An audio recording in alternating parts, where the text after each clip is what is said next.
Fala galera, tranquilos? E nesse nosso primeiro episódio aqui dos podcasts de alancorreia.net.br, eu vou saldar uma dívida, tá? Algum tempo atrás eu pedi algumas sugestões de temas e me mandaram, né? Pediram para eu falar sobre o regime de creditamento no serviço de transporte. Então vamos lá, um tema bem interessante, tá? Até porque, de cara, já vou logo falando que nós temos dois regimes de creditamento, né? Para quem desenvolve serviço de transporte, ou seja, quem é transportador. O sistema normal, que a gente chama assim, né, o débito e crédito, o camarada que debita suas operações e toma os créditos permitidos pela legislação, a apuração normal, e aquele transportador que faz uma opção por um crédito presumido. Então, vamos começar falando aqui do regime normal de débitos e créditos, e quando você vai no nosso regulamento, né, lá no decreto 20.686 de 99, você tem no artigo 20, o crédito fiscal para cada período de apuração é constituído pelo valor do imposto referente. Inciso 3, as mercadorias consumidas imediata e integralmente na prestação dos serviços de transporte interestadual, intermunicipal e de comunicação. Beleza, aí vem o problema. Na forma estabelecida em ato do secretário de Fazenda. Então você vê que aqui é uma norma de eficácia contínua, podemos assim dizer, né?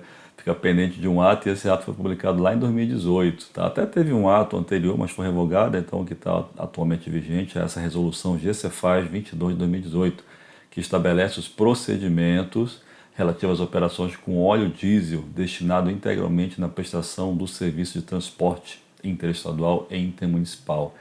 Ou seja, meus amigos, por hora, né, a única mercadoria em que você tem aí a disciplina para que o transportador possa usufruir do crédito sobre suas aquisições é o óleo diesel. Tá? E essa resolução determina que o transportador tem que fazer um credenciamento junto à Cefaz e tem lá uma fórmula de calcular esse crédito. Mas é importante que vocês saibam, né, que uma vez definido esse crédito, com base em aquisições de óleo diesel no trimestre anterior, o valor desse crédito ele é fixo, né? Ele é tipo uma cota e fica valendo pelo semestre, né? Pelo semestre seguinte ao pedido. Tá? Então, atualmente, o que você tem em relação ao regime normal de débitos e créditos aí do serviço de transporte é apenas a permissão para acreditamento relativo às aquisições de óleo diesel, beleza? Mas tem um detalhe também, lá no parágrafo 16, melhor dizendo, do próprio artigo 20, diz que caso o transportador efetue redespacho, né, o valor do ICMS sobre o trecho despachado pode ser lançado como crédito. Então, isso aqui também é uma permissão de creditamento. Então, se você é transportador, não fez a opção pelo crédito presumido, ou seja, no crédito presumido, ou seja, está no regime normal de débitos e crédito, você vai poder tomar crédito desde que tenha pedido o credenciamento sobre as aquisições de óleo diesel e também, se tiver feito o redespacho, sobre o valor lá do ICMS incidente sobre o trecho despachado. Beleza? Então, esse é o regime normal de débitos e créditos. Agora você tem uma outra opção, tá? Lá no artigo 20 mesmo do regulamento do ICMS, você tem no parágrafo 17, tá?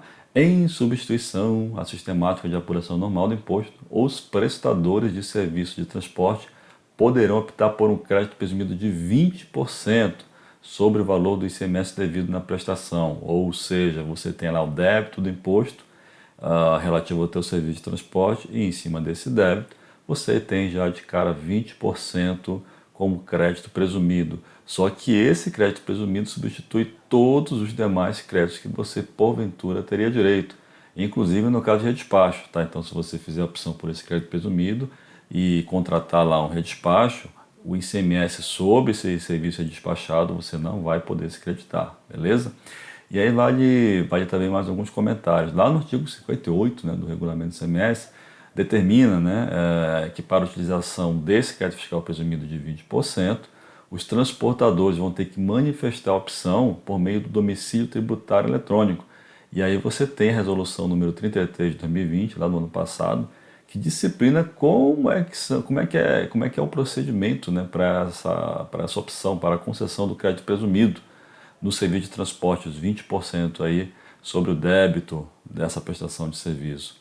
E aí, assim, resumidamente, o transportador tem que manifestar a opção via DTE, né? Tem que manifestar-se lá dizendo que quer utilizar o crédito presumido, sendo que uma vez manifestada, né, essa opção, ela vai produzir efeitos no exercício seguinte. Então você está em 2020, você é transportador do regime normal, aí de débito e crédito, você quer usar o crédito presumido, vai lá no DTE, até 31 de dezembro de 2021 você pode se manifestar, sendo que só vai produzir efeitos a partir de 2022.